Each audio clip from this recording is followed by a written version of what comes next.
Tokyo has opened the trading week on a bank holiday, but what does the rest of the week and year hold for the Japanese yen?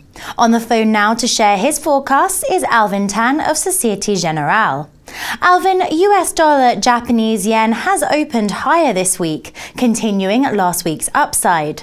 It has been noted that this pair is presently in consolidation mode. Should markets be prepared for a breakout move, which often follows a consolidation phase, or will a light Japanese calendar counteract this? Which direction do you see dollar-yen price movements taking over the short, mid and long-term period? Yes, indeed, dollar-yen has been trading in a relatively tight range since April this year. However, we think dollar-yen is unlikely to break out of the range before the second quarter of next year. But we do expect yen depreciation through the rest of 2014 from March of next year, driven by a combination of Fed tapering and further Bank of Japan monetary easing. The only issue is that these are unlikely to occur before March, in our view.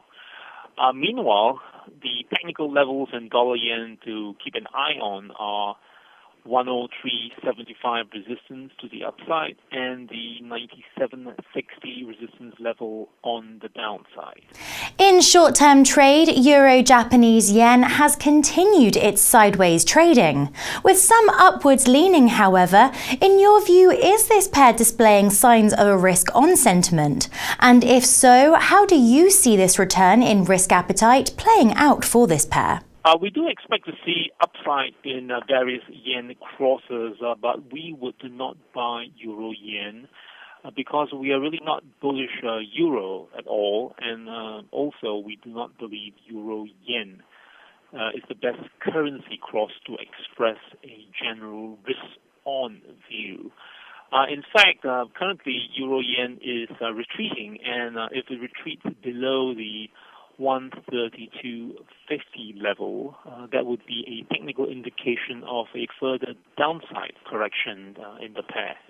And lastly, the Kiwi dollar is presently one of the G10 outperformers, making gains against both the euro and US dollar in opening trade.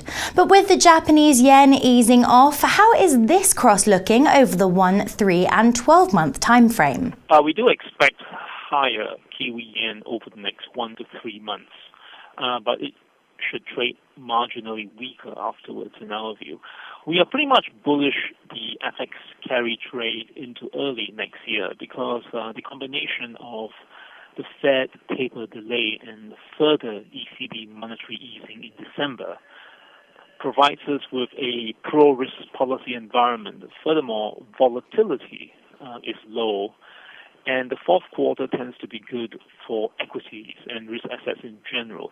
So all in all, we see the macro environment as being very supportive of risk assets, including the FX carry trade. And so Kiwi yen, in our view, should do well into early next year. But once we get closer to the start of Fed tapering, which we expect to occur in March 2014, then the New Zealand dollar would face headwinds to a further significant advance. Nonetheless, given our expectations of yen weakness from March next year onwards, Kiwi yen should not decline too much between March and December of next year. Alvin, many thanks for your comments. To see just how on the money Alvin was with his forecasts, stay tuned to Dukascopy TV for all the latest Forex price action news. Goodbye for now.